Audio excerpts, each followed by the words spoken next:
अस्सलाम वालेकुम एवरीवन। इससे पहले पीरेक्ट से रिलेटेड 250 प्लस एमसीक्यूज हम इस चैनल पर अपलोड कर चुके हैं।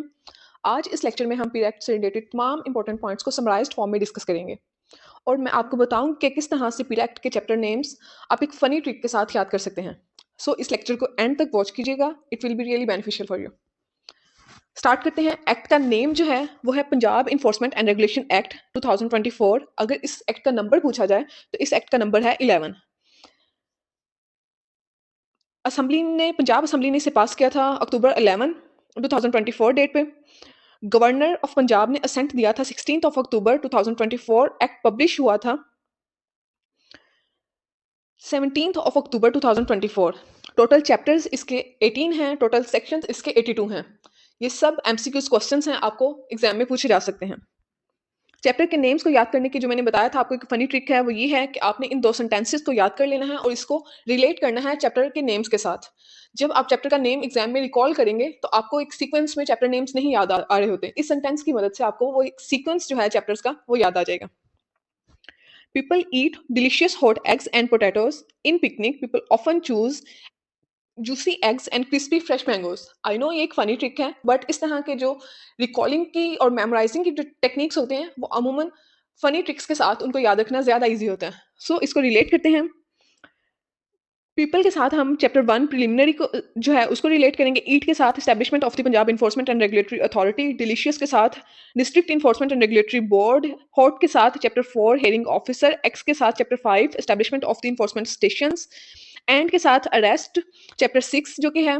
पोटैटोज के साथ पब्लिक न्यूसेंस एंड इंक्रोचमेंट्स। ये चैप्टर 7 जो हैं आपके वो फर्स्ट सेंटेंस में क्लियर हो जाएंगे। उसके बाद नेक्स्ट सेंटेंस से हम दूसरे चैप्टर्स को रिलेट करते हैं। इनके साथ हम रिलेट करेंगे chapter 8 issuance and delivery of notice. Picnic के साथ हम चैप्टर 9 जो कि पेनाल्टीज है। पीपल के साथ हम चैप्टर 10 जो कि प्रिवेंटिव मेजर्स है। ऑफन के साथ हम ऑफेंसेस जो कि चैप्टर 11 है। चूज के साथ हम कंडक्ट ऑफ इंक्वायरी चैप्टर 12 को रिलेट करेंगे। जुरिस्डिक्शन एंड प्रोसीजर का जो चैप्टर है उसको हम जूसी के साथ रिलेट करेंगे। एक्स जो नेक्स्ट है उसको हम रिलेट करेंगे चैप्टर 14 के साथ enforcement and regulatory coordination. And के साथ हम रिलेट करेंगे chapter 15 assistance to authority and whistle blower disclosure. Chapter 16 relate करेंगे हम क्रिस्पी के साथ cost rewards and refunds. Fresh के साथ हम रिलेट करेंगे chapter 17 finance accounts and audit. Last में जो है मैंगोज उसके साथ हम चैप्टर 18 मिसलिनियस का जो चैप्टर है वो रिलेट करेंगे। इस तरह से इन दो सेंटेंसेस में आपको चैप्टर नेम्स जो हैं वो रिकॉल करने में इजी हो जाएगा। People eat delicious hot eggs and potatoes. Then next, in picnic people often choose juicy eggs and crispy fresh mangoes. I know एक बार में आपको इसकी समझ नहीं आएगी। अगर आप बार बार इसको कॉपी पेंसिल पे लिख के याद करने की कोशिश करेंगे, बार बार रिकॉल करेंगे, देन आपको इस ट्रिक का एक्चुअल जो बेनिफिट है वो समझ में आएगा। स्टार्ट करते हैं चैप्टर 1 से जो कि प्रिलिमिनरी है। Section 1 show title extent commencement and application से रिलेटेड है। ये एक्ट, इसका जो नेम है जैसे कि पहले हम बता चुके हैं, Punjab enforcement and regulation act 2024 extend करता है ये whole of the Punjab. Next chapter 2 है डेफिनेशन से रिलेटेड। फर्स्ट डेफिनेशन है absolute order, a final order issued after an EPO. EPO abbreviation है इमरजेंसी प्रोहिबिशन ऑर्डर की, जो कि इन्फोर्समेंट जो ऑफिसर है 14 स्केल का वो इशू करता है। ईपीओ इशू किया जाता है किसी भी पब्लिक न्यूसेंस और इंक्रोचमेंट से रिलेटेड। जब भी कोई ऑफेंस होता है पब्लिक की तरफ से इस तरह इन मेयर्स के रिलेटेड, तो उसके अगेंस्ट ईपीओ इशू किया जाता है। और उस ईपीओ को जब हेयरिंग ऑफिसर फाइनल कर देता है, हेयरिंग ऑफिसर होता है 17 स्केल का, जब वो फाइनल कर देता है तो उसको एब्सोल्यूट ऑर्डर कहते हैं। मींस उस ईपीओ को एब्सोल्यूट ऑर्डर में कन्वर्ट कर देता है हेयरिंग ऑफिसर। एक्ट से मुराद the Punjab enforcement and regulation act 2024। Authority से मुराद the Punjab enforcement and regulatory authority established under section 3। ये अथॉरिटी सेक्शन 3 के अंडर बनेगी। Authorised officer and officer appointed under section 10।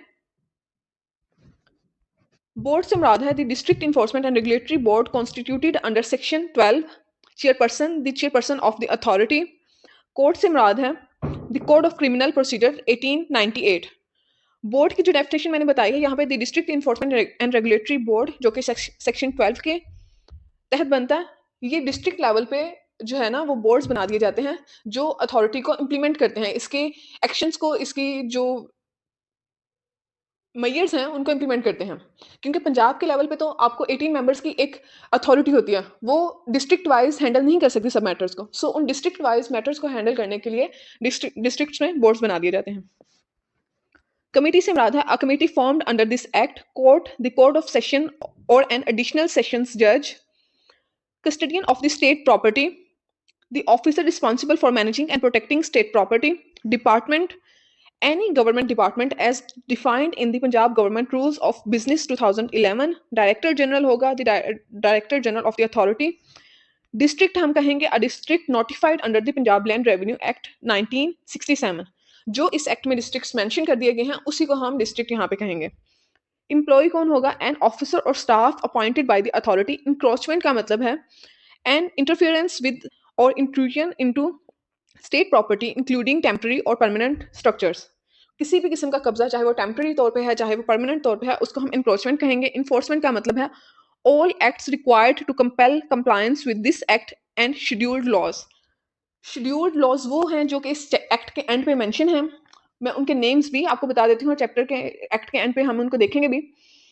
जैसे फर्स्ट वन है the colonisation of government lands 1912, the Punjab prevention of hoarding act 2020, third the Punjab price control of essential commodities act 2024, fourth the Punjab tenancy act 1887, fifth the Punjab land revenue act 1967।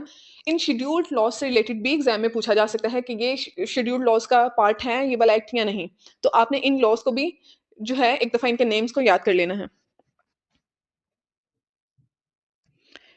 Enforcement cost क्या होगी? Cost determine bye the hearing officer on an offender. Offender वो बंदा होता है जो commit करता है कोई भी एक्शन जो कि पब्लिक के अगेंस्ट जाता है। जो जैसा कि वो कोई अगर इंक्रोचमेंट करता है तो उस इंक्रोचमेंट के बदले में उसको जो भी वो पेनल्टी होती है, जो भी उसकी कॉस्ट आती है उस सारे एक्शन को रिमूव करने के लिए, तो वो ऑफेंडर बेयर करता है। उसको हम इन्फोर्समेंट कॉस्ट कहते हैं।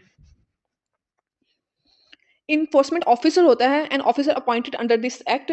इन्फोर्समेंट ऑफिसर जो होता है वो 14 स्केल का होता है। इन्वेस्टिगेशन ऑफिसर उससे बिलो रैंक में होता है, वो 11 स्केल का होता है। देन इससे अबव अगर हम देखें तो एसटीयू आता है 16 स्केल का, हेयरिंग ऑफिसर आता है 17 स्केल का, सार्जेंट्स होते हैं जो कि लोअर स्टाफ होता है वो 7वें स्केल के होते हैं। इन सबकी डिटेल्स आपको नेक्स्ट मिल जाएगी। इन्फोर्समेंट स्टेशन क्या होता है? A place declared by the government at the sub division level for enforcement. EPO emergency prohibition order, जी हाँ हम ऊपर डिस्कस कर चुके हैं। A temporary order issued against public nuisance. Fund the Punjab enforcement and regulatory authority fund. The government जो है इसमें गवर्नमेंट ऑफ पंजाब मुराद है। गवर्नमेंट ऑफ पाकिस्तान का अगर एमसीक्यूज में ऑप्शन आ जाए तो आप क्लिक टिक नहीं करेंगे, गवर्नमेंट ऑफ द पंजाब इसका राइट आंसर होगा। ग्रीवेंस रिड्रेसल कमिश्नर जो है an officer appointed to address grievances. Hearing officer जैसे कि मैंने पहले बताया 17 स्केल का होता है। An officer appointed to hear representations illegal occupier or trespasser on state property including a lessee or licensee who stays after expiry. इसमें वो लोग तो शामिल हैं कि जो गैर कानूनी तौर पे पब्लिक जो प्लेसेस हैं उन पे कब्जा करते हैं। इसके साथ साथ कुछ लोग होते हैं जिनको लाइसेंस दे दिया जाता है, कुछ अरसे के लिए उनको परमिट कर दिया जाता है कि वो यहाँ पे अपना कोई भी काम जिसके लिए उन्हें अलाउ किया गया है वो कर सकते हैं। लेकिन उस लाइसेंस की एक्सपायरी के बाद उनको अगर वो जगह खाली नहीं करते, वो उसको कंप्लाई नहीं करते उस एक्ट को, उस लाइसेंस को, तो वो भी इलीगल ऑक्यूपायर्स ही होंगे। Independent member a non government member of the authority. Independent members इसमें अगर अथॉरिटी की कंपोजिशन आपको सेक्शन 3 में जब मैं बताऊंगी तो उसमें भी देखेंगे कि इंडिपेंडेंट मेंबर्स वो हैं जो किसी ऑफिशियल नहीं होता, कोई भी मींस कोई ऑफिशियल मेंबर्स नहीं होते, ये इंडिपेंडेंट मेंबर्स होते हैं जो कि सिलेक्ट किए जाते हैं अथॉरिटी की कंपोजिशन में। इनिशिएटिंग अथॉरिटी एंड ऑफिसर और forum that starts an inquiry. Investigation officer का मैं आपको बता चुकी हूँ 11 स्केल का होता है। An officer appointed for investigations. Magistrate a magistrate empowered under this act. Magistrate जो है इसकी definition section 14A of the code of criminal procedure जो है उसके अगेंस्ट उसको हम मजिस्ट्रेट कहते हैं। आपने 14A the code of criminal procedure ये सेक्शन जो है आपने याद कर लेना है, मजिस्ट्रेट से रिलेटेड एग्जाम में ये पूछा जा सकता है। नोटिस एनी समन्स और communication under this act. Offence any violation under this act or scheduled laws, कि सिर्फ इस एक्ट की वायलेशन को हम ऑफेंस नहीं कंसीडर करेंगे बल्कि जो 5 शेड्यूल्ड लॉज जो हैं वो जो आपको मैं बता चुकी हूँ पहले कौन से हैं, उनके अगेंस्ट भी अगर कोई वायलेशन होगी तो उसको भी हम ऑफेंस ही कंसीडर करेंगे। ऑफेंडर को कौन होगा? A person who has committed or is suspected of committing a violation. वो बंदा जिसने कोई वायलेशन की है, सिर्फ वही इसमें ऑफेंडर नहीं होगा, वो पर्सन्स भी शामिल होंगे जो कि जिन पे सस्पेक्ट किया जा सकता है, शक व शुबहात हैं कि वो फ्यूचर में ऐसा कुछ कर सकते हैं। जैसे कि एक बिल्डिंग है जिसकी कंस्ट्रक्शन की प्लानिंग हो रही है। अभी वो बिल्डिंग स्टार्ट नहीं हुई, अभी वो बिल्डिंग एग्जीक्यूट नहीं हुई, लेकिन उसकी प्लानिंग चल रही है कि इस एरिया में जो कि एक पब्लिक प्लेस है, यहाँ पे एक बिल्डिंग या कोई स्ट्रक्चर ऐसा बिल्ड किया जाएगा। तो उसको सस्पिशन की बिनाद पे भी हम उसको ऑफेंडर ही कहेंगे। पेनाल्टी में punishment or fine under this act or scheduled laws, person में a natural person, any legal entity like a company or firm, ये सब इसमें आ जाएंगे। Prescribed, defined in the rules or regulations. Prosecutor, a person appointed or deputed to prosecute. Prosecutor वो होता है कि जैसे ये पीरा एक्ट की अथॉरिटी जो है और जो एक्ट है दूसरों के खिलाफ यहाँ पे केसेस जो है उसको फाइट करता है कि जो भी इंक्रोचमेंट है इससे रिलेटेड। अब कोई बंदा वो भी हो सकता है कि जो पीरा एक्ट की अथॉरिटी को चैलेंज करता है या मेंबर्स को चैलेंज करता है कि ये इलीगल ऑक्यूपाई नहीं किया मैंने। तो जब भी कोई पीरा अथॉरिटी या पीरा जो कि मेंबर्स हैं उनसे रिलेटेड, पीरा के एम्प्लॉइज हैं उनसे रिलेटेड कोई भी केस करेगा तो उसको हैंडल करने के लिए वो पर्सन खुद जाके नहीं डील करेगा उस मैटर को। उसके लिए प्रोसिक्यूटर गिवन होगा डिपार्टमेंट की तरफ से जो कि इन मामलात को देखेगा। Public nuisance, an illegal act causing common injury, danger, or annoyance to the public. Public place, any place accessible to the public like parks, streets, school, etc. Reference a report from a department about a violation, regulations framed under this act. Requisition, a request for assistance sent under section 20. ये sections जो definitions में mention है इनको लाजमी याद कीजिएगा, ये exam में पूछे जा सकते हैं। Rules made under this act. Selection panel, the panel to select independent members. Selection panel जो independent members का मैंने आपको बताया कि वो non official members होंगे, उनको जो select करने के लिए टीम बनाई जाएगी उसको selection panel कहेंगे। Schedule, the list of laws attached to this act. Scheduled laws, the laws mentioned in the act, in the schedule, जो 5 scheduled laws मैंने आपको names बताए हैं उन्हीं का यहाँ पे जिक्र है। अगेन sergeant जो होगा an officer appointed under this act, जो मैंने बताया कि आपको 7वें स्केल का जो होता है एम्प्लॉयज होते हैं उनको हम sergeants कहते हैं।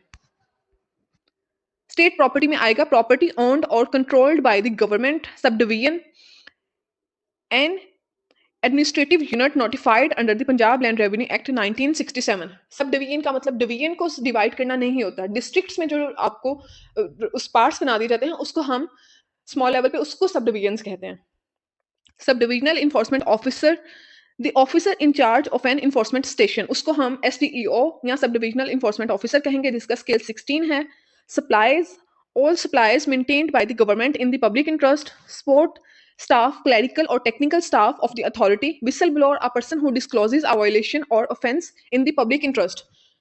कोई भी पब्लिक में ऐसा जो एक्ट कमिट किया गया है जो कि इस एक्ट के खिलाफ जाता है, उस बंदे उसको जो आगाह करता है डिपार्टमेंट को उस एक्ट से रिलेटेड, उसे हम विसल ब्लोअर कहते हैं। चैप्टर 2 है establishment of the Punjab enforcement and regulatory authority. इससे रिलेटेड सेक्शन 3 में हम जैसे कि पहले बता चुकी हूँ मैं कि एस्टैब्लिशमेंट ऑफ अथॉरिटी होगी। The government will establish the Punjab enforcement and regulatory authority. It will be a corporate body with perpetual succession, meaning it can sue and be sued। ये परपेचुअल सक्सेशन का पहले मैं आपको बता दूं कि अगर कोई भी जो मेंबर्स हैं वो रिटायर हो जाते हैं या उनकी सीट वेकेट हो जाती है तो इट डज नॉट मीन कि वो अथॉरिटी खत्म हो जाती है। परपेचुअल सक्सेशन यानी कि एक बंदे के जाने के बाद नेक्स्ट जो भी उसकी सीट पे आएगा वो सारी अथॉरिटी, सारी पावर्स उसको ऑटोमेटिकली ट्रांसफर हो जाएंगी। इट कैन स्यू और बी स्यूड का मतलब यह है कि इसके खिलाफ भी केस किया जा सकता है। जैसे कि मैंने आपको बताया था प्रोसिक्यूटर इन मामलों को डील करने के लिए होता है कि जब कोई पब्लिक में बंदा चैलेंज करता है कि उसको इलीगली उसके ऊपर कोई ब्लेम किया गया है जबकि वो उसमें उस दायरा कार में नहीं आता, तो उसमें ये सू एंड बी सूड का डिफाइन किया गया। Composition of the authority, the authority sorry जो कॉम्पोजिशन ऑफ द अथॉरिटी है सेक्शन 4 से रिलेटेड है। मैं मिस्टेकनली सेक्शन 3 बता चुकी हूँ पहले। The authority includes, total members इसमें 18 होंगे। 18 मेंबर्स तब होंगे जब इसमें चेयरपर्सन और वाइस चेयरपर्सन को हम इंक्लूड करेंगे। कुछ एम्बिग्विटी है मेंबर से रिलेटेड, जैसे कि district enforcement and regulatory board के मेंबर्स हैं, वो नेक्स्ट चैप्टर में आएगा। उसमें सर्च करने पे अक्सर आ रहा है कि उसके 10 मेंबर्स हैं, जबकि उसके जब हम चेयरपर्सन को इंक्लूड करते हैं तो 11 मेंबर्स बनते हैं। इसी तरह से इस अथॉरिटी के मेंबर्स 18 आ रहे हैं और उसमें चेयरपर्सन और वाइस चेयरपर्सन इंक्लूडेड है। सो जब हम बोर्ड का मैटर डिस्कस करेंगे तो उसमें मैं आपको इस मैटर पे बता दूंगी डिटेल से। अभी के लिए आप याद रख लें कि कॉम्पोजिशन ऑफ अथॉरिटी में अथॉरिटी के 18 मेंबर्स हैं। चेयरपर्सन इसका होगा चीफ मिनिस्टर ऑफ पंजाब, जो कि इस टाइम पे मरियम नवाज शरीफ हैं। वाइस चेयरपर्सन जो है वो चीफ सेक्रेटरी पंजाब होगा, जाहिद अख्तर जमान इस टाइम पे इसके वाइस चेयरपर्सन हैं। ये नेम्स भी आपने याद रखने हैं, एग्जाम्स में ये नेम्स अक्सर पूछे जाते हैं। नेक्स्ट इसके मेंबर्स अगर देखें, senior member board of revenue Punjab, इसका मेंबर होगा secretary to the government home department, member provincial police officer, member secretary to the government finance department. ये सारे जो मैं आपको बता रही हूँ ये मेंबर्स होंगे। Secretary services wings, services and general administration, member secretary local government and community development department, ये भी मेंबर होगा। Secretary public prosecution department, member secretary price control and commodities management department, member. Then director general जो होगा वो इसका member भी होगा और सेक्रेटरी भी होगा। इस टाइम पे कैप्टन फरूक अतीक खान जो हैं रिटायर्ड, वो इसके डायरेक्टर जनरल हैं। इंडिपेंडेंट मेंबर्स भी इसमें शामिल होंगे, जैसा कि हमने बताया था कि एक सिलेक्शन पैनल बनाया जाएगा जो कि इंडिपेंडेंट मेंबर्स को सिलेक्ट करेगा। वो इंडिपेंडेंट मेंबर्स कितने होंगे? 4 इंडिविजुअल्स होंगे इंडिपेंडेंट मेंबर्स, उनमें एक फीमेल होना मस्ट है। उनको अपॉइंट किया जाएगा 3 साल के लिए। प्रोविंशियल असेंबली के जो मेंबर्स हैं वो 3 एमपीएस होंगे including 1 female member. The chairperson may delegate authority to the vice chairperson. Independent members are appointed for the 3 years but serve at the government players and may resign with 1 month notice. Means government player का मतलब है कि वो government जब तक चाहेगी उनको include रखेगी, अदरवाइज उनको वो उनकी मेंबरशिप को अबॉलिश भी कर सकती है। अगर वो रिजाइन करेंगे तो वो 1 मंथ के नोटिस पे रिजाइन करेंगे। सिलेक्शन पैनल जो कि मैंने बताया इंडिपेंडेंट मेंबर्स जो थे उनको सिलेक्ट करता है, उसकी क्या डेफिनेशन है? A 3 member panel not public servants or elected representatives nominated by the chief minister. 3 members होंगे, 3 मेंबर्स का पैनल बनाया जाएगा चीफ मिनिस्टर की तरफ से, पब्लिक सर्वेंट भी नहीं होंगे, कोई इलेक्टेड रिप्रेजेंटेटिव भी नहीं होंगे। ये सिलेक्ट करेंगे इंडिपेंडेंट मेंबर्स को। Selection must be completed with in 30 days. Qualification और डिसक्वालिफिकेशंस क्या हैं इंडिपेंडेंट मेंबर्स की, वो सेक्शन 6 में डिफाइन है। Must have impeccable integrity and professional competence in social work, law, administration, education or corporate sectors. Disqualifies if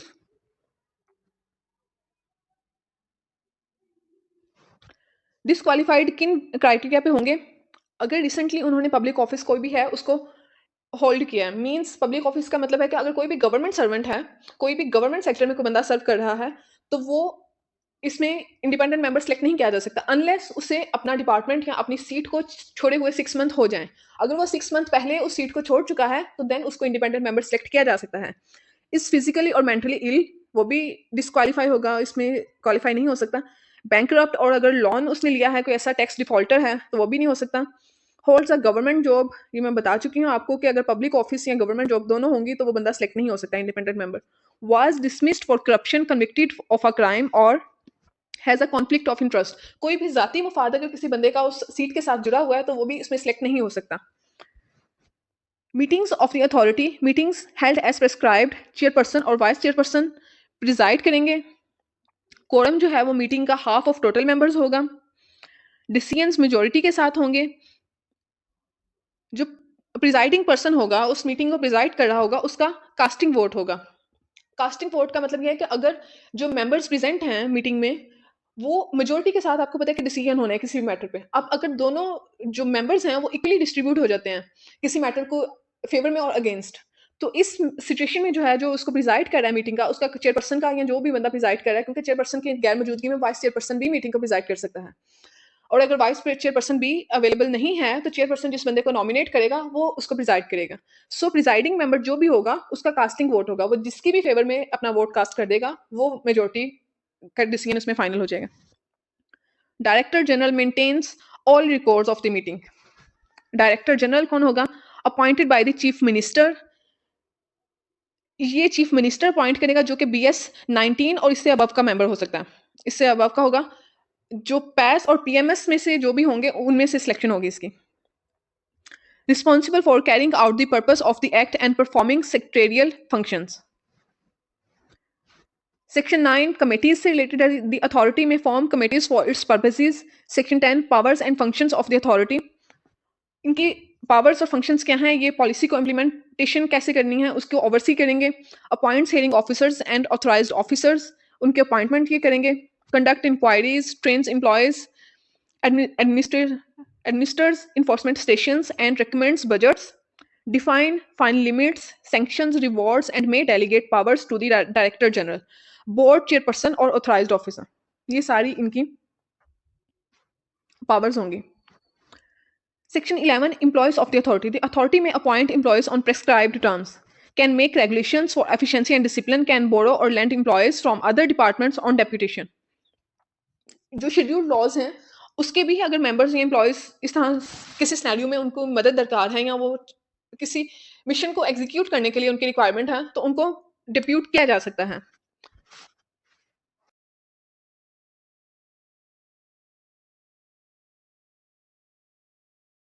next chapter 3 है district enforcement and regulatory board, जो कि सेक्शन 12 के तहत बनाया जाता है. Constituted at district level, composition जो है उसकी होगी, टोटल मेंबर्स 11 होंगे. ये जो मेंबर्स के बारे में मैं आपको बता रही थी कि 18 मेंबर्स शो हो रहा है, उसका आंसर जो अथॉरिटी के मेंबर्स हैं, लेकिन उन 18 मेंबर्स में चेयरपर्सन और वाइस चेयरपर्सन शामिल हैं. जबकि यहाँ पे अगर हम देखें तो जो बोर्ड के मेंबर्स हैं वो मोस्टली आंसर गूगल करने पे और इस तरह से इनकरेक्ट आ रहा है, जो कि 10 मेंबर्स शो कर रहा है. अब अगर 10 मेंबर्स यहाँ पे आपको मैं दिखा दूंगी कि अगर इनको हम काउंट करें तो 10 मेंबर्स तब बनते हैं अगर हम चेयरपर्सन को इसमें से इंक्लूड ना करें, एक्सक्लूड कर दें. तो जब हम अथॉरिटी के मेंबर्स में चेयरपर्सन और वाइस चेयरपर्सन को इंक्लूड करके उनके मेंबर्स बना रहे हैं तो इसके मेंबर्स भी हम चेयरपर्सन के साथ ही काउंट करेंगे तो वो 11 मेंबर्स बनेंगे. सो अगर ये क्वेश्चन आए एग्जाम में कि इसके बोर्ड के कितने मेंबर्स हैं तो आपने 11 को ही करेक्ट करना है. डिप्टी कमिश्नर है, इसका चेयरपर्सन होगा. District police officer member, district heads of relevant departments of scheduled laws, जितने भी हेड्स ऑफ द डिपार्टमेंट्स हैं शेड्यूल्ड लॉज के वो सारे इसके मेंबर्स होंगे. और शेड्यूल्ड लॉज के कितने हेड्स होंगे, जबकि लॉज अगर 5 हैं तो उनके हेड्स भी इसमें 5 ही शामिल होंगे. District public prosecutor member, district attorney member, additional deputy commissioner इसका मेंबर भी होगा और सेक्रेटरी भी होगा. Any cooperated expert from public और प्राइवेट सेक्टर, ये भी इसका मेंबर होगा. वो पब्लिक सेक्टर से भी लिया जा सकता है, प्राइवेट सेक्टर से भी. ऑफिस इसका डिस्ट्रिक्ट हेडक्वार्टर्स में होगा. मीटिंग्स जो हैं वो प्रिजाइड करेगा चेयरपर्सन. कोरम इसका जैसा कि अथॉरिटी का है, मीटिंग के लिए हाफ मेंबर्स होने ज़रूरी हैं. हाफ से ज़्यादा हो सकते हैं, कम अगर होंगे तो मीटिंग नहीं की जा सकती कंडक्ट. इसका भी कोरम हाफ मेंबर्स हैं. डिसीजंस मेजोरिटी के साथ होगा. सेक्रेटरी जो है वो रिकॉर्ड्स को मेंटेन करेगा. वहाँ पे डायरेक्टर जनरल था, अथॉरिटी के जो मीटिंग्स होंगी उसमें डायरेक्टर जनरल ने रिकॉर्ड्स को मेंटेन करना था. यहाँ पे सेक्रेटरी जो है वो बोर्ड की मीटिंग्स के रिकॉर्ड को मेंटेन करेगा. 13 सेक्शन के अकॉर्डिंग कमेटीज, द बोर्ड में form committees as required. Section 14 powers and functions of the board, इनकी पावर्स एंड फंक्शंस में शामिल है कि इन्होंने अथॉरिटीज की जो गाइडलाइंस हैं उनको ओवरसी करना है, सुपरवाइज करना है इन्फोर्समेंट स्टेशंस को, असेसमेंट्स को कंडक्ट करना है, इंप्लीमेंट करना है इन्फोर्समेंट को. जो भी इन्फोर्स करने के लिए इंस्ट्रक्शंस गिवन है अथॉरिटी की जानिब से उनको इंप्लीमेंट करना है और रेकमेंड करना है कि कितना बजट रिक्वायर है. Seeks reports and proposes rewards. Section 15, powers and functions of chairperson of the board. Executes authorities' directions, monitors enforcement, conduct performance reviews, seek reports and initiate inquiries, provide assistance and redress grievances. कोई भी किसी भी matter पे grievances हैं तो उनको handle करना है. Decides references and administers enforcement stations. ये जनरल सी जो हैं टर्म्स हैं, इनको आप एक दफ़ा रीड कर लीजिएगा. हेयरिंग ऑफिसर की सारी डिटेल जो है वो चैप्टर 4 में गिवन है. हेयरिंग ऑफिसर सेक्शन 16 के तहत आएगा. यहाँ पे appointed by the authority, BS 17 और अबव फ्रॉम पैस और PMS. पैस और PMS दोनों में से ये मेंबर सेलेक्ट किया जा सकता है. इसका स्केल 17 होना मस्ट है. ये हेयर करेगा representations against fines, confiscation, sealing, encroachment, removal etcetera. और उन पे जो भी डिसीजन है वो 13 डेज के अंदर प्रोवाइड करेगा. फाइन्स और ये सारी जो सीलिंग, इंक्रोचमेंट, ये कॉन्फिस्केशन का क्या मतलब है? कॉन्फिस्केशन का मतलब है कि जो भी आर्टिकल्स या जो भी, जैसे कि कोई ठेला लगाया है पब्लिक में, पब्लिक प्लेस पे, उसकी आर्टिकल्स जो भी उस बंदा वो सेल कर रहा था उनको कॉन्फिस्केट कर लिया है हेयरिंग ऑफिसर. इन्फोर्समेंट स्टेशन ने कॉन्फिस्केट किया और उसकी डिटेल जो है वो हेयरिंग ऑफिसर के पास गई है. तो उसका क्या डिसीजन होगा, आइदर उसको रिलीज कर दिया जाएगा या उसमें क्या नेक्स्ट जो भी प्रोसीजर होगा वो हेयरिंग ऑफिसर डिसाइड करेगा. फाइन कितना होगा, अगर वो एक्स्ट्रा फाइन इम्पोज कर दिया इन्फोर्समेंट ऑफिसर ने तो उसको रिड्यूस करने की या इंक्रीज करने की सारी पावर्स जो हैं हेयरिंग ऑफिसर के पास है. पावर्स इंक्लूड हैं determining if an offence occurred, imposing refunding fines, ये वही जो मैं आपको बता चुकी हूँ, deciding on confiscated items, issuing absolute orders, जैसे कि मैंने पहले आपको एक्ट के स्टार्ट में बताया था कि ईपीओ के अगेंस्ट अगर ईपीओ को जो है वो फाइनल कर देता है उस ऑर्डर को हियरिंग ऑफिसर, तो उसको हम एब्सोल्यूट ऑर्डर कहेंगे। Inspecting sites, summoning persons, dressing grievances, sites को इंस्पेक्ट करना, समन करना पर्सन्स को मीन्स जो रिप्रेजेंटेशन रिक्वायर्ड होती है ईपीओ इशू होने के बाद कि उस पर्सन ने आइदर तो वो उसको ईपीओ को कंप्लाई करे जो भी उसमें रिस्ट्रिक्शंस मेंशन हैं, अदरवाइज वो हियरिंग ऑफिसर के सामने रिप्रेजेंट करके अपना मैटर जो है उसको एक्सप्लेन करे कि वो इस हकदार क्यों नहीं है इस पेनल्टी का। उसको हम कहते हैं summoning persons, means hearing officer बुला भी सकता है और वो बंदा खुद भी जो है खुद को रिप्रेजेंट कर सकता है। रिड्रेसिंग ग्रीवेंसेस, अगर कोई भी ग्रीवेंस है पर्सन्स के कि उनके कोई अगेंस्ट एक्शन जो लिया गया है वो कानून के दायरा कार में नहीं आता, तो उसको रिड्रेस करना। Must consider factors like gravity of offence, obviously hearing officer जब पनिश करेगा तो एक बंदे ने बहुत माइन्यूट सा अगर कोई भी उसने वो कमिट किया है ऑफेंस, तो उसमें उसके अकॉर्डिंग ही उसको पनिश किया जाएगा। ग्रेविटी ऑफ ऑफेंस को कंसीडर करना किसी भी कानूनी जो है अदारे के लिए बहुत इंपॉर्टेंट फैक्टर होता है। ऑफेंडर की एफर्ट कितनी थी उसकी, जो आप देख सकते हैं कि उसमें आइदर वो कितना अरसा से जो है वो इंक्रोचमेंट करके बैठा है, उसमें क्या उसकी इंटेंशंस हैं, पब्लिक पे क्या इम्पैक्ट है, आइदर वो हैबिचुअली कमिट करता है बार बार या उसने फर्स्ट टाइम वो कमिट किया है offence, age and gender etcetera, इन सब फैक्टर्स को कंसीडर किया जाएगा। Procedure at hearing, hearings are summary in nature. कानून शहादत 1984 जो है वो इस पे अप्लाई नहीं होता क्योंकि बॉडी कैमरास जो हैं वो एम्प्लॉयज़ ऑफ द पीरा डिपार्टमेंट वेयर करते हैं, उसमें जो भी फुटेज आती है, वीडियो आती है, उसको एविडेंस कंसीडर किया जाता है, इसलिए इसे कानून शहादत जो ऑर्डिनेंस है 1984 का वो इस पे अप्लाई नहीं होता। प्रोसीडिंग्स में भी audio video recorded, enforcement officer में अटेंड इफ रिक्वायर्ड। सेक्शन 18 क्या बताता है? Recording of evidence, evidence is taken on oath and recorded as prescribed, documents can be filed electronically. ये जो है इलेक्ट्रॉनिकली भी डॉक्यूमेंट्स को जो है वो रिक्वायर किया जा सकता है, इसमें मस्ट नहीं है कि वो फिजिकली बंदा आके रिप्रेजेंट करें।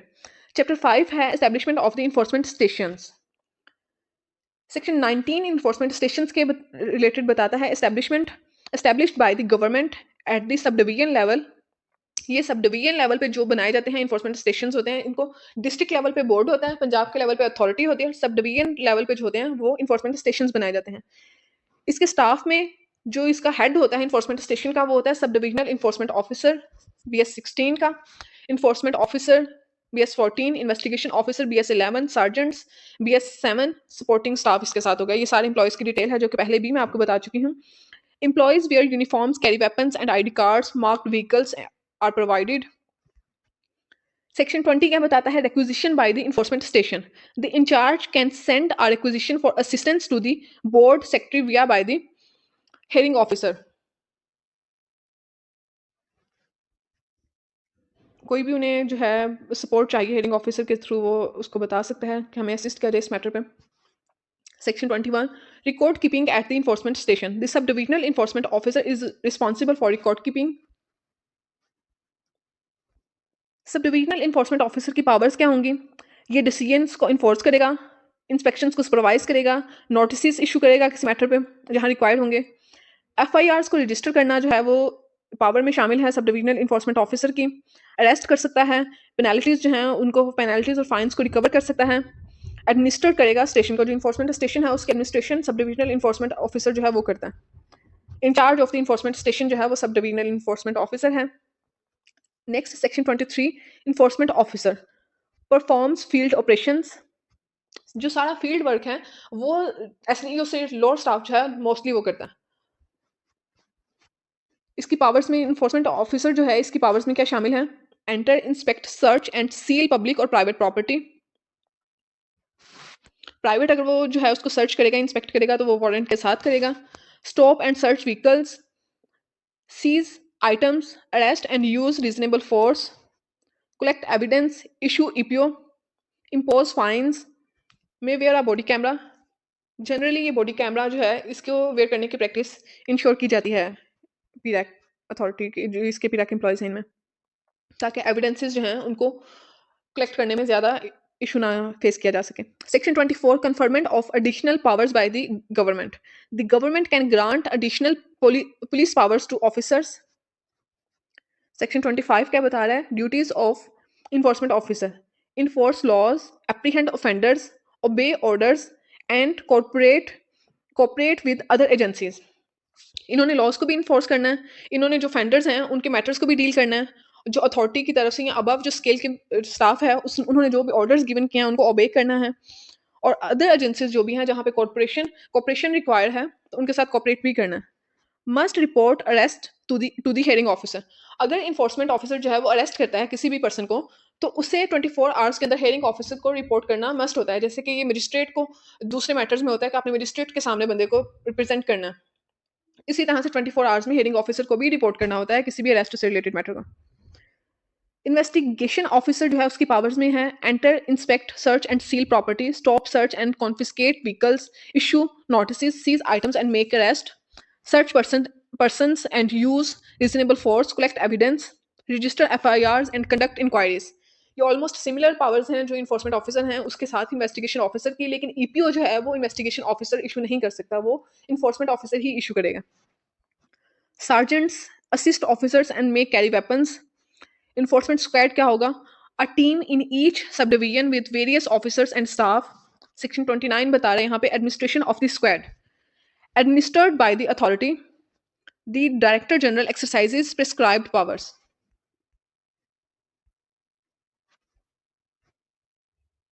सेक्शन 30 जो है वो प्रोसिक्यूटर के बारे में बता रहा है। प्रोसिक्यूटर की डिटेल्स में आपको पहले बता चुके हैं। Appointed or deputed for each enforcement station.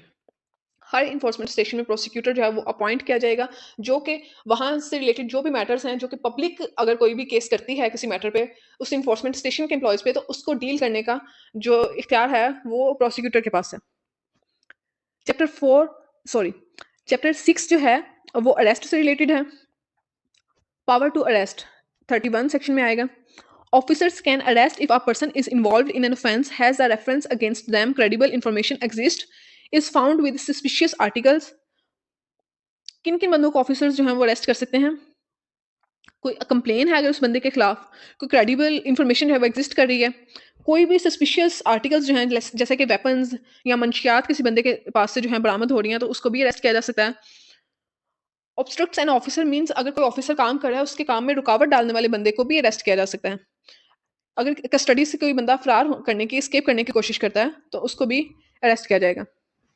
और disobeys an order, record of arrest is maintained and reported.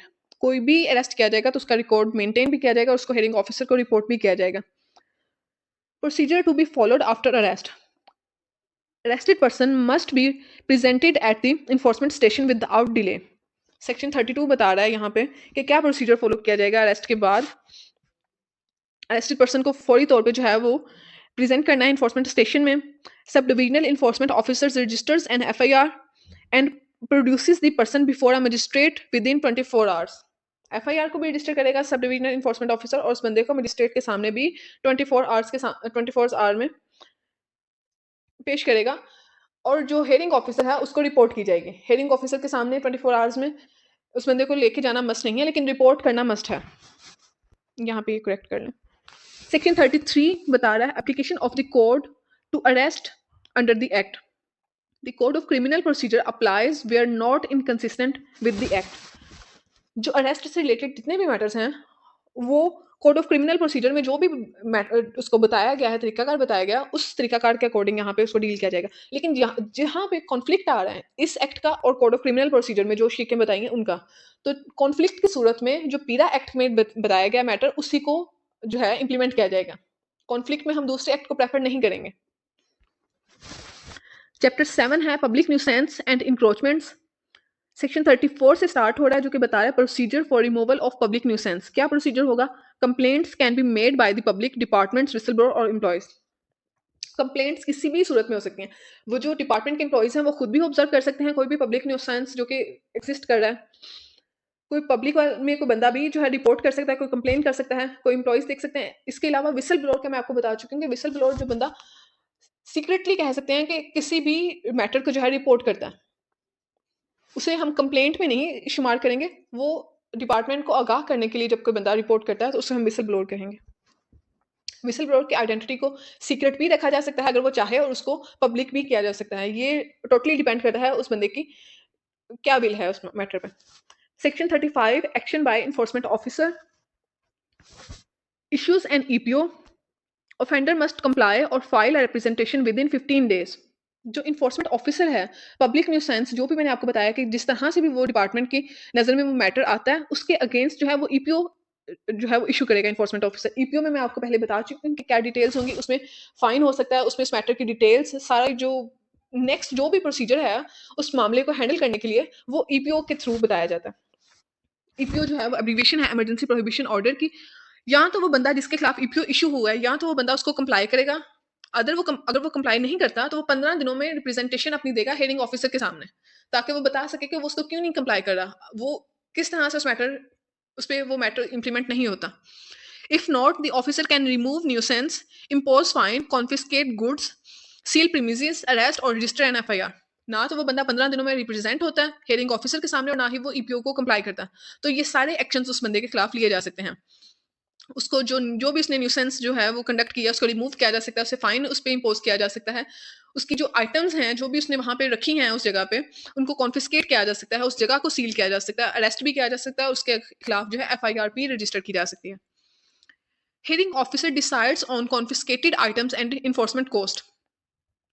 ये सारे मैटर पे जो कॉस्ट आएगी वो बंदा ही जो कि ऑफेंडर है वही पे करेगा। डिपार्टमेंट अपनी तरफ से वो सारी कॉस्ट बेयर नहीं करेगा। जैसे कि अगर कोई इंक्रोचमेंट है किसी जगह पे, उस इंक्रोचमेंट को हटाने के लिए डिपार्टमेंट की तरफ से कॉस्ट आ रही है, अब वो डिपार्टमेंट उसका रिस्पॉन्सिबल नहीं है उस कॉस्ट के लिए, वो ऑफेंडर उसका रिस्पॉन्सिबल है कि वो कॉस्ट बेयर भी करे, वो उस जगह को भी खाली करे, और जो उस जगह को खाली करवाने पे कॉस्ट आई है वो उसको भी डिपार्टमेंट को प्रोवाइड करेगा। Section 36 action by hearing officer. Hearing officer क्या कर सकता है, कैन कैंसिल, मॉडिफाई और convert EPO to an absolute order. वो ईपीओ को कैंसिल भी कर सकता है, उसको मॉडिफाई भी कर सकता है। अगर वो उसको एज इट इज जो है वो कंफर्म कर देगा तो वो एब्सोल्यूट ऑर्डर में कन्वर्ट हो जाएगा। If the absolute order is not obeyed, direct enforcement officer to enforce it. वो अगर जो है उसको ओबे नहीं करता एब्सोल्यूट ऑर्डर को, तो उसको इन्फोर्समेंट ऑफिसर उसको बाइंड करके उसको उस बंदे से इन्फोर्स करवाएगा।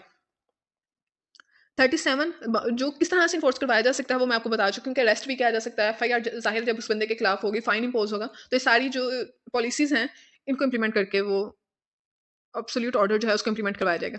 Section 37 prohibited to encroachment. No person can encroach on state property. Simple. 38 section बता रहा है procedure for removal of movable encroachment. Enforcement officer serves a notice of removal order. If not complied, can remove encroachment, impose fine, confiscate items, seal premises, arrest और register FIR. Same ऊपर हम जिक्र कर चुके हैं इस मैटर का।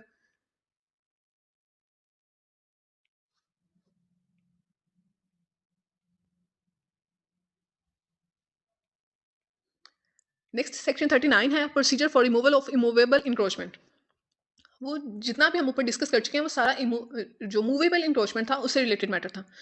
Enforcement officer जो एक्शन लेगा वो मूवेबल जो इंक्रोचमेंट है उसके रिलेटेड लेगा। अब यहाँ पे इमूवेबल का जिक्र किया गया कि अगर इमूवेबल इंक्रोचमेंट है तो उसको किस तरह से डील किया जाएगा, क्योंकि मूवेबल पे तो enforcement officer on his on जो है वो डिसाइड कर सकता है मैटर को, और उस पर जो है फाइन भी इम्पोज कर सकता है, उस मैटर को जो कॉन्फिस्केट कर सकता है आर्टिकल्स वगैरह। 39 में इमूवेबल इंक्रोचमेंट से रिलेटेड बताया गया कि enforcement officer inspects and reports to hearing officer. Initial stage पे ही इन्फोर्समेंट ऑफिसर जब इंस्पेक्ट करेगा उस मैटर को, तो वो फौरी तौर पे हेयरिंग ऑफिसर को रिपोर्ट करेगा। यहाँ पे ईपीओ वगैरह इशू नहीं किया जाएगा। Hearing officer conducts a hearing and issues a removal order. Hearing officer उसकी हेयरिंग कंडक्ट करेगा। जाहिर सी बात है वो जो नेक्स्ट पार्टी है जिसके अगेंस्ट वो सारा मैटर चल रहा है, वो आके खुद को अपना केस जो है उसको डिफाइन करेंगे सारा तरीकाकार के बाद। अगर वो वाकई साबित हो जाता है कि इन्होंने इमूवेबल इंक्रोचमेंट की है, तो उसके अगेंस्ट रिमूवल ऑर्डर जो है वो हेयरिंग ऑफिसर इशू कर देगा। If not complied, enforcement officer can remove encroachment, impose fine, confiscate items, seal, arrest और रजिस्टर एफआईआर। ये सारे जो हैं पावर्स, इनको तब इन्फोर्समेंट ऑफिसर जो है इनको इम्प्लीमेंट कर सकता है जब हेयरिंग ऑफिसर ये सारा मैटर डिस्कस करने के बाद दूसरी पार्टी से रिमूवल ऑर्डर इशू कर देगा। उससे पहले इन्फोर्समेंट ऑफिसर के पास ये सारी अथॉरिटीज नहीं है। जबकि मूवेबल में हमने देखा था कि इससे पहले हेयरिंग ऑफिसर के पास मैटर जाने से पहले ही इन्फोर्समेंट ऑफिसर जो था वो सारा मैटर्स इस तरह से डील कर रहा था। चैप्टर 8 है issuance and delivery of notice. Section 40 से स्टार्ट हो रहा है, जो कि है issuance and delivery of notice के बारे में। मोड्स क्या होंगे इसमें? Personal service, service at premises via courier, affixing notice, public notice in newspaper, local proclamation. Refusal to receive does not invalidate the notice. Body cam footage is proof. यहाँ पे सारा तरीकाकार इस सेक्शन में सेक्शन 40 में बताया गया कि जब नोटिस डिलीवर करना है तो वो नोटिस को किस तरह से दूसरे बंदे के सामने जो है वो किस तरह से जाएगा, वो किस तरह से डिलीवर किया जाएगा। इसमें पर्सनल सर्विस आ जाएगा कि उसे मतलब जाके भी दिया जा सकता है, कोरियर के ज़रिए भी दिया जा सकता है। कोई नोटिस जो है घर के बाहर जो है उसको फिक्स भी किया जा सकता है। कोई पब्लिक नोटिस जो है वो न्यूज़पेपर में भी दिया जा सकता है। और अगर लोकल कोई प्रोक्लेमेशन है जिसमें एक बंदे से ज़्यादा लोग उसमें शुमार हो रहे हैं, तो उसको जैसे कि ऐलान करके या अनाउंस करके भी बताया जा सकता है ये सारा मैटर। अब ये किस तरह से जो है कौन-सा मैटर कब किया जाएगा, इसकी सारी डिटेल आप पीडीएफ में देखेंगे, तो उसमें आपको एक दफ़ा रीड कर लेंगे तो आपको समझ आ जाएगी। यहाँ पे हम इतनी ज़्यादा इन डेप्थ डिटेल में नहीं जा रहे, क्योंकि ये समराइज़्ड फॉर्म में हम डिस्कस कर रहे हैं इसमें एक्ट को। Refusal to receive does not invalidate the notice. अगर वो बंदा रिफ्यूज़ करता है कि मैं ये नोटिस रिसीव नहीं कर रहा, तो इसका ये मतलब नहीं है कि उससे नोटिस जो है वो डिलीवर नहीं हुआ। जस्ट बॉडी कैमरा की जो फुटेज है जिसमें ये प्रूफ है कि उस बंदे को नोटिस दिया गया था, वो काफ़ी है कि वो नोटिस डिलीवर हो गया। चैप्टर 9 पेनल्टीज़ से रिलेटेड है, 41 से स्टार्ट हो रहा है ये। Penalties under the act. Only penalties permitted under the scheduled laws can be imposed. जो शेड्यूल्ड लॉज में पेनल्टीज हैं सिर्फ उन्हीं को इम्पोज किया जा सकता है। Section 42 pecuniary limits for penalties, limits for fines are set for officers. यहाँ पे जो लिमिट्स बताई गई हैं कि कितनी लिमिट्स ऑफिसर्स के अकॉर्डिंग, ये डिटेल आप लाजमी एक दफ़ा देख लीजिएगा। यहाँ पे पेनल्टीज का मतलब है कि कौन सा ऑफिसर कितना फाइन इम्पोज कर सकता है। ये रैंक वाइज डिपेंड करता है। हर बंदे के पास सेम अथॉरिटी, जो BS14 का एम्प्लॉय है इन्फोर्समेंट ऑफिसर, उसकी पावर और हेयरिंग ऑफिसर की पावर सेम नहीं है इम्पोज करने के लिए फाइन। वो डिफर करती है। वो एक दफ़ा आप उसको रीड करेंगे तो आपको यहाँ पे समझ में आ जाएगी। चैप्टर 10 प्रिवेंटिव मेजर्स, इससे रिलेटेड है। Security and bonds. अगर आपको किसी मैटर पे कोई एम्बिग्विटी होगी, कोई आपको समझने में मुश्किल होगी, जैसे कि मैंने यहाँ फाइन की लिमिट बताई है या कोई और पावर डिस्कस किया है, तो वो आप मेरे से कमेंट सेक्शन में पूछ सकते हैं। मैं उसकी डिटेल के लिए एक शॉर्ट वीडियो अलग से पोस्ट कर दूंगी, या फिर मैं कमेंट सेक्शन में ही आपको आंसर कर दूंगी उसका। चैप्टर 10 प्रिवेंटिव मेजर से रिलेटेड है। 43 सेक्शन से स्टार्ट हो रहा है। Security and bonds. Hearing officer can require a person to execute a bond with और विदाउट श्योरिटीज।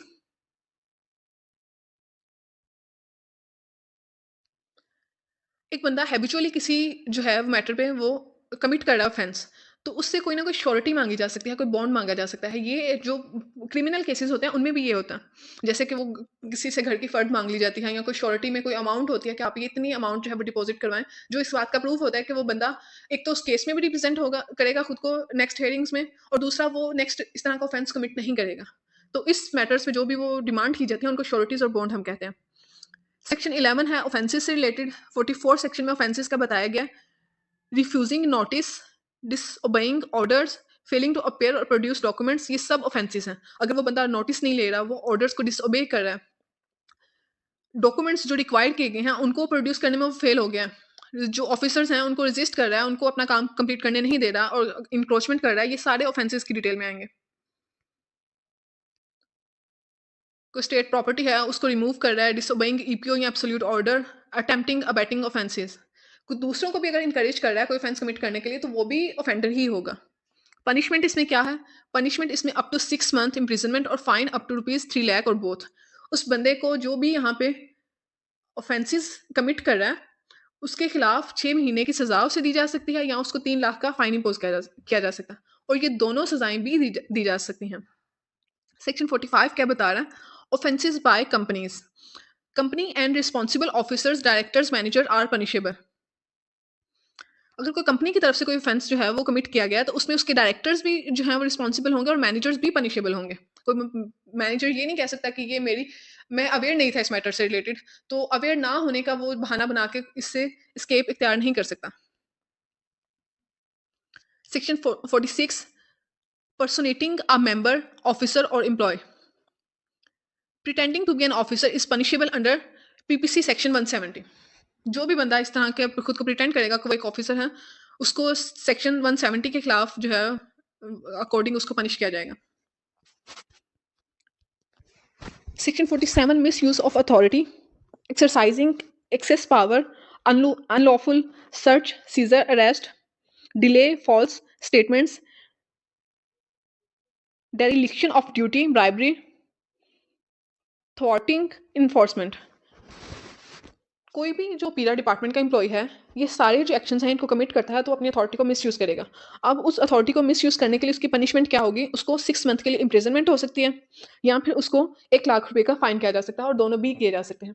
यहाँ पे जो एम्प्लॉइज़ हैं, अथॉरिटी के मेंबर्स हैं, डिपार्टमेंट के मेंबर्स हैं, उनकी पनिशमेंट और जो ऑफेंडर है उसकी पनिशमेंट जो है उसको याद कर लीजिएगा, इसमें difference.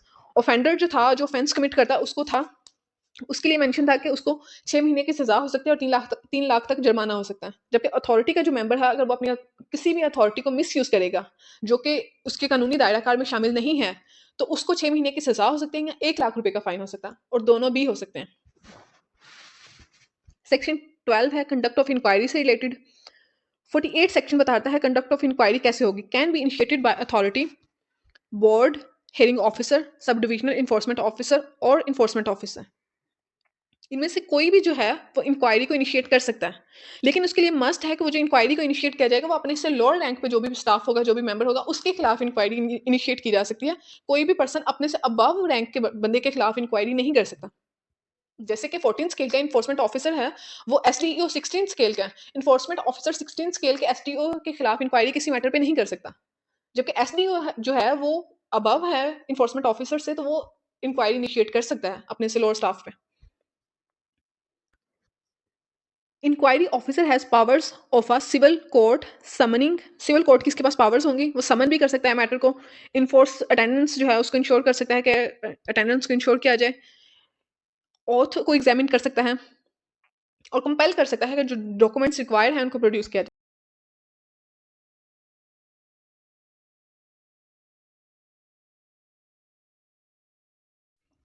Next findings, if allegations not proved inquiry is filed. Means inquiry की जो भी फाइंडिंग्स होंगी, एलिगेशन प्रूव नहीं होते तो उनकी फाइंडिंग्स को जो है वो महफूज कर लिया जाएगा। If proved, referred for penalty. If unsatisfied, a de novo means new inquiry can be ordered.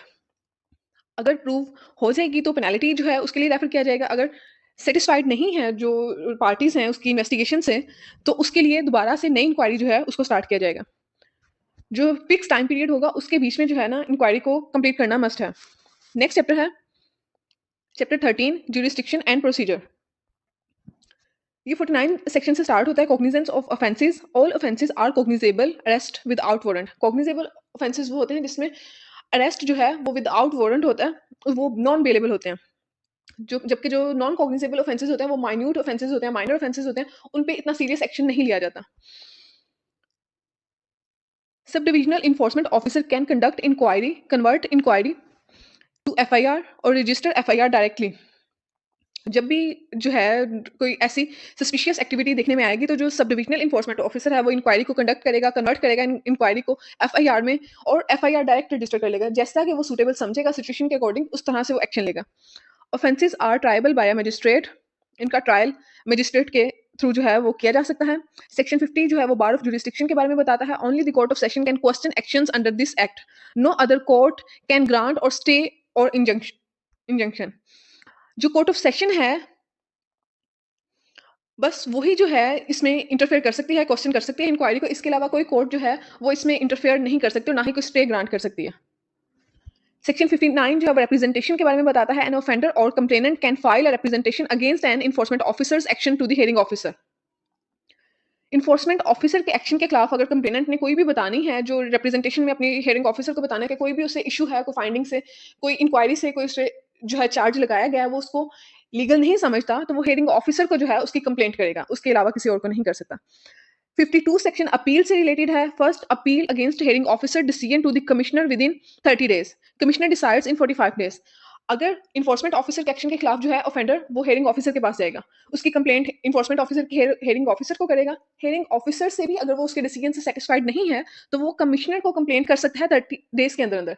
30 दिनों के अंदर अंदर उसने कमिश्नर को कंप्लेंट करनी है, अपील करनी है। कंप्लेंट जो है वो हियरिंग ऑफिसर को होगी और अपील जो है वो फर्स्ट अपील होगी कमिश्नर को, और कमिश्नर ने 45 डेज के अंदर उस अपील का डिसीजन करना है। ये टाइम पीरियड जो है मोस्ट इंपॉर्टेंट है इन सेक्शंस में। सेकंड अपील, अगर वो कमिश्नर के डिसीजन से भी जो है वो सेटिस्फाई नहीं है, तो वो सेकंड अपील भी कर सकता है, जो कि कोर्ट ऑफ सेशन के पास जाएगी। कोर्ट ऑफ सेशन के पास भी उसने 30 डेज़ के अंदर ही अपील करनी है और कोर्ट ऑफ सेशन ने जो है वो 90 डेज़ में उसका अपील का डिसीजन करना है। कमिश्नर के पास अपील जाएगी तो कमिश्नर ने 45 डेज़ में डिसाइड करना है उस अपील को, डिसीजन जो है फाइनल करना है, और अगर कोर्ट ऑफ सेशन के पास अपील जाती है तो कोर्ट ऑफ सेशन ने 90 डेज़ में उस अपील का डिसीजन जो है वो फाइनल करना है। Section 53 redressal of grievance. Complaint against officers misuse of authority can be filed with the grievance redressal commissioner or board chairperson. जो मिसयूज ऑफ अथॉरिटी अगर कोई ऑफिसर करता है तो ग्रीवेंस रिड्रेसल कमिश्नर जो है उसको, ये एक ऑफिसर होता है जो अथॉरिटी की जानिब से अपॉइंट किया जाता है, उसको कंप्लेंट की जा सकती है, या फिर जो बोर्ड का चेयरपर्सन है उसको कंप्लेंट की जा सकती है इस बारे में। नेक्स्ट सेक्शन 14 है इन्फोर्समेंट एंड रेगुलेटरी कोऑर्डिनेशन। इसमें ये सेक्शन 54 से स्टार्ट होता है, authority to be lead regulator. इसका क्या मतलब है? The authority is the lead regulator, other bodies under scheduled laws are secondary. Authority का जो डिसीजन है वो सुपीरियर होगा, जो शेड्यूल्ड लॉज की अथॉरिटीज हैं, जो बॉडीज हैं, उनके जो उसमें डिसीजंस होंगे, उन जैसा कि हमने पहले जिक्र किया कि उनका एक्ट में अगर शेड्यूल्ड लॉज में अगर कोई भी ऐसी शिक मौजूद है जो कि कॉन्ट्राडिक्टरी है इस एक्ट की जो इंस्ट्रक्शंस हैं उससे रिलेटेड, तो इस एक्ट को प्रिवेलेंस जो है ना वो हासिल होगी, इस एक्ट को सुपीरियर समझा जाएगा। दूसरे शेड्यूल्ड लॉज की उस कॉन्ट्राडिक्टरी स्टेटमेंट जो है उसको इंप्लीमेंट नहीं किया जाएगा। इसी तरह से जो अथॉरिटी है इसको लीड रेगुलेटर बनाया गया है कि ये जो है इसकी डिसीजंस को ज़्यादा अहमियत हासिल होगी as compare to scheduled laws की जो सेकेंडरी बॉडी हैं, उनको सेकेंडरी हैसियत हासिल होगी। Government can designate another body as lead regulator if needed. जहाँ पे ज़रूरत होगी, समटाइम्स कुछ ऐसी सिचुएशन होती है जैसा कि कोरोना के डेज़ में था कि किसी और अथॉरिटी को, किसी और जो शेड्यूल्ड लॉज में कोई और होर्डिंग से रिलेटेड मैटर्स थे, तो इस तरह की सिचुएशन में जैसा कि जो होर्डिंग का एक्ट है, प्राइस कंट्रोल और होर्डिंग एक्ट भी शामिल है शेड्यूल्ड लॉज में। तो ऐसी किसी सिनेरियो में जहाँ पे ज़रूरी लग रहा है कि गवर्नमेंट को कि किसी और अथॉरिटी को जो है वो लीड रेगुलेटर बनाना चाहिए, तो वहाँ पे गवर्नमेंट डिसाइड कर सकती है। Secondary regulator can not cognizance of the same violation.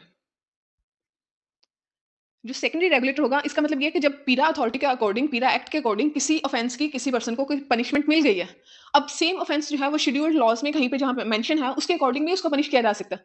तो जब एक दफा उसको पीरा एक्ट के अकॉर्डिंग पनिश किया जा चुका है, तो उससे दोबारा से उसी ऑफेंस की सजा नहीं दी जा सकती किसी और एक्ट के अकॉर्डिंग। 55 सेक्शन बताता है directives by government. Government can issue policy directives to the authority. Government जो है वो पॉलिसी से रिलेटेड कोई भी जो इंस्ट्रक्शंस हैं वो अथॉरिटी को डायरेक्ट कर सकती है। Section 56 exchange of information. Departments must share information with the authority and vice versa. जहां भी जरूरत लगेगी डिपार्टमेंट्स को आपस में इंटरचेंज ऑफ इंफॉर्मेशन कंपलसरी है तो वो करेंगे। Authority can make arrangements with other bodies for information exchange. Next section 15 है assistance to authority and whistle blower disclosure. Section 15 57 section से स्टार्ट हो रहा है। चैप्टर 15 जो है वो 57 सेक्शन से स्टार्ट हो रहा है। 57 सेक्शन है assistance to authority. All government agencies and the public must assist the authority. Section 58 बताता है विसल ब्लोअर डिस्क्लोजर के बारे में। Must be in writing electronic form with a declaration of truth. Whistle blower जो है अपनी statement जो भी वो अपनी फाइंडिंग डिपार्टमेंट को बताएगा वो या तो राइटिंग में देगा अपनी स्टेटमेंट, या फिर इलेक्ट्रॉनिकली मीन्स किसी रिकॉर्डिंग, ऑडियो वीडियो रिकॉर्डिंग के जरिए with a declaration of truth कि मैं जो भी बता रहा हूँ हल्फन सच बता रहा हूँ। Must indicate identity, no action if identity is false. उसको आइडेंटिटी का जो है वो करेक्ट होना कंपलसरी है। Hearing officer assesses and verifies the disclosure within 24 hours. ये सिंपल आप अंडरस्टैंड कर लिया होगा आपने। Next 59 reward and punishment. Reward for true disclosure from the fund. No reward if disclosure is worthless, already known, public record or no recovery is made. Reward और punishment के बारे में क्या रूल्स हैं कि अगर विसल ब्लोअर डिस्क्लोजर, जो whistle blower है उसको रिवॉर्ड दिया जा सकता है, लेकिन वो किन सिचुएशंस में दिया जा सकता है? अगर तो जो उसने फाइंडिंग बताई है वो डिपार्टमेंट को पहले नहीं पता थी। दूसरा, उस फाइंडिंग से जो है एक्शन के अगेंस्ट डिपार्टमेंट ने कुछ जो है उसे अचीव किया है, मीन्स उसने कुछ ना कुछ फाइन या किसी तरह से जो है उस इंक्रोचमेंट को हटा के किसी तरह से उन्होंने रिकवर किया, वहाँ से फंड्स रिकवर किए। अब जो रिकवर करेंगे उस रिकवर में से जो है विसल ब्लोअर को जो है ना डिस्क्लोजर के अगेंस्ट फाइन सॉरी रिवॉर्ड दिया जा सकता है। अदरवाइज अगर कोई रिकवरी नहीं होगी तो कोई रिवॉर्ड नहीं मिलेगा। पनिशमेंट फॉर फॉल्स डिस्क्लोजर, सिर्फ रिवॉर्ड ही नहीं मिलेगा जो है वो पॉजिटिव आउटकम के अगेंस्ट, बल्कि पनिश भी किया जाएगा अगर फॉल्स डिस्क्लोजर होगा, जो कि होगा अप टू 1 ईयर इम्प्रिजनमेंट और फाइन अप टू 1 लाख और बोथ। 1 साल की सजा भी हो सकती है, 1 लाख जुर्माना भी हो सकता है और दोनों भी हो सकते हैं। यहाँ पे पनिशमेंट और फाइन से रिलेटेड हम 2 दफ़ा पहले भी ज़िक्र कर चुके हैं। अगर तो जो अथॉरिटी का मिसयूज़ है, उसके खिलाफ जो है फाइन होगा, तो वो 1 लाख रुपया फाइन और 6 माह की सज़ा हो सकती है। मैं यहाँ पे रिवाइज़ वो करवाती चलूँ सेक्शंस आपको। दूसरा हमने पढ़ा था कि अगर कोई ऑफेंस कमिट किया गया, ऑफेंस के अगेंस्ट जो है पनिश किया जाए, तो उसमें 3 लाख की सज़ा भी हो सकती है और 6 महीने के लिए पनिशमेंट भी हो सकती है। जो है वो अरेस्ट भी किया जा सकता है या दोनों भी हो सकती हैं। तो ये जो इम्प्रिज़नमेंट और जो फाइन है, इसकी आप वैल्यूज़ को जो है वो मेमोराइज़ कर लें। Section 60, protection of person making whistleblower disclosure. Identity is protected. Unauthorized disclosure is penalized. Measures can be taken for a whistleblower's protection.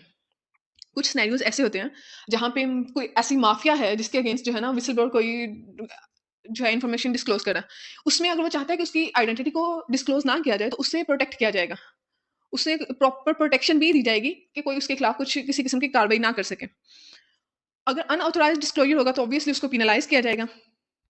लेकिन अगर व्हिसल ब्लोअर चाहेगा कि उसकी आइडेंटिटी को डिस्क्लोज़ जो है कर सकता है डिपार्टमेंट, तो उसे डिस्क्लोज़ किया जा सकता है। अदरवाइज़ अगर डिपार्टमेंट में कोई मेंबर उसकी आइडेंटिटी को उसकी इजाज़त के बगैर डिस्क्लोज़ करेगा, तो वो पनिशमेंट का हकदार होगा। Section 61, public to assist the authority and its employees. Public must help arrest offenders and prevent breaches of the law. Section 62, public to give information of offences, must report offences or intentions to commit offences to the nearest enforcement station. ये public में कोई भी person जो है वो nearest जो भी enforcement station है वहाँ पे कंप्लेंट कर सकता है। सेक्शन 63, local headman and चौकीदार to assist. Village officials must assist the authority and report offences. जो दूसरे एरियाज होंगे, विलेजेस वगैरह होंगे, वहाँ पे जो विलेज ऑफिशियल्स होते हैं जैसे कि लंबरदार और विलेज हेडमैन वगैरह, तो वो जो है वो अथॉरिटी को रिपोर्ट कर सकते हैं किसी भी किस्म का ऑफेंस जो है। Section 16 is about cost, rewards and refunds. 64 से स्टार्ट हो रहा है cost of enforcement. Recoverable from the offender if not paid, recovered from auction of confiscated goods और एज लैंड रेवेन्यू एरियर्स। इसका क्या मतलब है? कोई भी जैसे कि मैंने पहले आपको बताया कि इन्फोर्समेंट की कॉस्ट अगर कोई इंक्रोचमेंट है मूवेबल और इमूवेबल, उसको हटाने में डिपार्टमेंट की जो भी कॉस्ट आई है या उस बंदे ने जो जितनी देर उस प्रॉपर्टी पे कब्जा करी रखा है उसका जो रेंट है वो भी वसूल करती है गवर्नमेंट। सिर्फ उसको फाइन नहीं किया जाता, सिर्फ उस जगह को वेकेट नहीं करवाया जाता, बल्कि जितना अरसा वो उसके यूज में रही है बिल्डिंग या जो भी एरिया, उसको वहां से रेंट भी उससे वसूल किया जाता है जो भी एस्टिमेटेड वैल्यू होती है उसकी। इसके अलावा कोई मूवेबल और इमूवेबल इंक्रोचमेंट को हटाने में डिपार्टमेंट की जो कॉस्ट आती है, वो ऑफेंडर से रिकवर की जाती है। अगर वो पे नहीं करता, तो जो भी कॉन्फिस्केट की जाती हैं, उसकी कोई आइटम्स हैं, कोई उसकी वैल्यूएबल एसेट्स हैं, जो भी वहाँ से रिकवर किए गए हैं, उसको बेच के उसकी अमाउंट वसूल की जाती है। अगर उस तरह से भी उसकी वैल्यू पूरी नहीं होती, तो लैंड रेवेन्यू एरियर्स के तौर पे जिस तरह से लैंड रेवेन्यू एरियर्स, अगर आपने इससे पहले लैंड रेवेन्यू एरियर्स को कैसे वसूल किया जाता है, उसके बारे में आपको कोई नॉलेज है, तो आप बेहतर जान सकते हैं। अदरवाइज़ मैं आपको एक समराइज़्ड फॉर्म में बता देती हूँ। लैंड रेवेन्यू गवर्नमेंट कैसे रिकवर करती है? गवर्नमेंट जो है, वो पर्सन को अरेस्ट भी कर सकती है। उसकी जो फसलें होती हैं, जहाँ पे उसने वो अपनी काश्तकारी की है, उसकी फसलों को जो है वो अपने कब्ज़े में ले सकती है, उसको सेल करके अपना जो है रेवेन्यू जो वसूल कर सकती है। अगर उससे ज़्यादा अमाउंट हो जाए, तो उसकी लैंड जो है उसको किसी और को भी दिया जा सकता है कि वो उसके ऊपर अपना जो है वो कल्टीवेशन करके गवर्नमेंट को उसका जो है रेवेन्यू सेंड करें। अगर इसके बावजूद जो है वो लैंड रेवेन्यू जो है वो रिकवर नहीं किया होता गवर्नमेंट का कंप्लीटली, तो उसकी प्रॉपर्टी को सेल भी किया जा सकता है। सो यहाँ पे बताया कि ये सारे तरीकाकार जो हैं, जो कि लैंड रेवेन्यू वसूल करने के लिए इस्तेमाल किए जाते हैं, वो कॉस्ट ऑफ इन्फोर्समेंट को रिकवर करने के लिए भी ऑफेंडर से यूज़ किए जा सकते हैं। कॉस्ट ऑफ इन्वेस्टिगेशन जो है वो जैसा कि पहले बता चुकी हूँ कि जैसे mention as prescribed earlier. Section 66 is about reward for the employees for meritorious service और कंपनसेशन फॉर इंजरी और डेथ ऑन ड्यूटी। अगर कोई बहुत अच्छा परफॉर्म कर रहा है अपनी ड्यूटी में या कोई इंजरी हो गया, कोई डेथ हो गया, तो ऑब्वियसली उसके वारसान को डेथ की सूरत में जो है वो कंपनसेट किया जाएगा, रिवॉर्ड वगैरह दिया जाएगा एम्प्लॉइज़ के सर्विसेज के against. 67 section is about refund of fine if representation और अपील इज सक्सेसफुल। तो जो फाइन है वो रिफंड हो जाएगा। जैसे कि मैंने पहले बताया था कि इन्फोर्समेंट ऑफिसर के एक्शन के खिलाफ जो है ना, वो हेयरिंग ऑफिसर के पास जा सकता है, कंप्लेन कर सकता है। जो पर्सन जिस पे वो सारा ईपीओ इशू किया गया है, जिस पे वो जो है कार्रवाई आगाज किया गया, अगर हेयरिंग ऑफिसर के पास वो इनोसेंट प्रूव हो जाता है, तो उस पे जो भी फाइन, जो भी पेनल्टीज उस पे इम्पोज की गई थी, वो उनको जो है रिफंड कर दिया जाएगा। अदरवाइज़ हेयरिंग ऑफिसर के बाद वो नेक्स्ट अपील्स में भी, जैसे मैंने बताया था, वो कमिश्नर को भी अपील कर सकता है, second appeal court of session को भी की जा सकती है। किसी भी स्टेज पे अगर उसकी इनोसेंस प्रूव हो जाती है, तो जो भी उसपे फाइन था, पेनल्टीज़ थी, वो सब रिफंड कर दिया जाएगा। Section 68, rent of state property recoverable from illegal occupier if not paid, recovered as land revenue arrears. ये मैं पहले बहुत अच्छे से एक्सप्लेन कर चुकी हूँ आपको कि जो प्रॉपर्टी होगी, जो भी गवर्नमेंट्स या स्टेट प्रॉपर्टी होगी, उस पे रेंट भी वसूल किया जाएगा और अगर रेंट नहीं पे करेगा वो पर्सन तो लैंड रेवेन्यू एरियर्स के तौर पे उसे रिकवर किया जाएगा। Chapter 17 is about finance, accounts and audit. 69 section से स्टार्ट होता है fund. The Punjab enforcement and regulatory authority fund is established. Fund consists of government grants and other approved receipts. Hearing officer can be authorized to disburse rewards, enforcement cost, refunds. यहाँ पे बताया कि government जो है वो fund establish करती है, वो ग्रांट भी जो है ना जो भी अप्रूव्ड रिसीप्ट्स होती हैं उनके अगेंस्ट दी जा सकती है। हियरिंग ऑफिसर जो है उसके पास ये अथॉरिटी है कि वो डिस्पर्स करे रिवॉर्ड्स को, इन्फोर्समेंट कॉस्ट को रिफंड कर सकता है। कोई भी फाइन जो है वो अगर पहले किसी पे इलीगली इम्पोज किया गया तो। Section 70 accounts, proper accounts must be maintained. 71 budget prepared by the authority and submitted to the government for approval. Authority के प्रिपेयर करने के बाद गवर्नमेंट का अप्रूवल मस्ट है। 72 audit annually by the audited annually by the auditor general of Pakistan और another approved auditor. ये annual basis पे audit होना मस्ट है। 73 annual report submitted to the government within 3 months of the financial year and then laid before the provincial assembly within 90 days। Includes accounts, audited reports and a statement of work. जो annual report है वो financial year के and होने पे, जैसे कि पाकिस्तान में जो है वो फाइनेंशियल ईयर नॉर्मली जून के लास्ट पे जो है एंड होता है, तो तब गवर्नमेंट के उसके 3 months के अंदर अंदर जो है प्रोविंशियल असेंबली के सामने वो सारी रिपोर्ट जो है वो उसको प्रेजेंट किया जाएगा और प्रोविंशियल असेंबली के सामने विद इन 90 days में जो है उसको रिप्रेजेंट किया जाएगा। इसमें शामिल क्या है एनुअल रिपोर्ट्स में उसके अकाउंट्स हैं, ऑडिटेड रिपोर्ट्स है और statement of work etcetera. Chapter 18 जो है वो मिसलेनियस है। 74 सेक्शन बता रहा है डेलीगेशन ऑफ पावर्स के बारे में। Authority can delegate powers except for, authority powers तो डेलीगेट कर सकती है लेकिन इनके अलावा फ्रेमिंग रेगुलेशंस की पावर जो है उसको रेगुलेट जो है डेलीगेट नहीं किया जा सकता, वो अथॉरिटी खुद ही बनाएगी। रूल्स जो हैं वो गवर्नमेंट बनाती है और जो रेगुलेशंस हैं वो अथॉरिटी बनाती है। देन अप्रूविंग पॉलिसी, बजट और अकाउंट्स इनको भी डेलीगेट नहीं किया जा सकता। Appointing, drawing and dispersing officer ये अथॉरिटी अपॉइंट करेगी। Deciding on audit report, determining employ service terms, constituting committees, ये सारे फंक्शंस अथॉरिटी के हैं जो कि वो डेलीगेट नहीं कर सकते। 75 public servants, all persons acting under this act are public servants. 76 indemnity, no legal action against government authority, board और employees for acts done in good faith. इसका क्या मतलब है?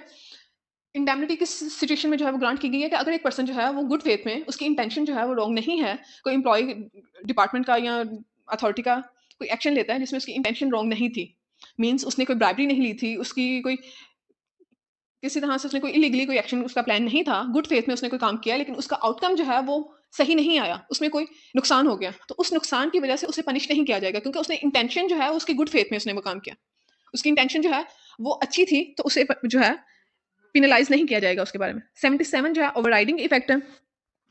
This act prevails over any other law in case of conflict. ये बार बार जो है act में repeat किया गया कि अगर कोई भी कॉन्फ्लिक्ट होगा किसी मैटर के ऊपर दूसरे शेड्यूल्ड लॉज और एक्ट से रिलेटेड, तो इस एक्ट को जो है वो प्रिवेलेंस हासिल होगी उस पर। 78 power to make rules, government can make rules. Power to frame regulations 79 section में है। Authority can frame regulations, regulations authority बनाएगी, गवर्नमेंट जो है वो रूल्स बनाएगी। Government can direct modification if against the act और पब्लिक पॉलिसी, रेगुलेशंस में जो है गवर्नमेंट मॉडिफिकेशन कर सकती है अगर कोई भी उसे जो है डिस्क्रिपेंसी उसमें नजर आती है। 80 section is about power to amend schedule, government can amend the schedule, only government जो है शेड्यूल को अमेंड कर सकती है, अथॉरिटी नहीं कर सकती। ये मैं बार बार इसलिए मेंशन कर रही हूँ कि कंफ्यूजिंग स्टेटमेंट्स होती हैं एमसीक्यूज में, वो आपको अथॉरिटी की भी ऑप्शन दे सकता है, गवर्नमेंट की भी दे सकता है, तो आप डबल माइंड हो जाते हैं कि एग्जैक्ट इसका आंसर क्या है। Section 81 is about guidelines, authority can issue a code of conduct for members and employees. 82 removal of difficulties, government can issue orders to remove difficulties in implementing the act. At last schedule में इसके laws given है 5। First is the colonisation of government lands Act 1912, the Punjab Prevention of Hoarding Act 2020, the Punjab Price Control of Essential Commodities Act 2024, the Punjab Tenancy Act 1887, the Punjab Land Revenue Act 1967। सो ये scheduled laws हैं। यहाँ तक हमने सारा जो है act complete कर लिया। अगर आपका कोई भी क्वेश्चन हो इससे रिलेटेड, आपको कोई एम्बिग्विटी हो तो आप कमेंट सेक्शन में पूछ सकते हैं, मैं आपके क्वेश्चंस का आंसर करूँगी। Thank you.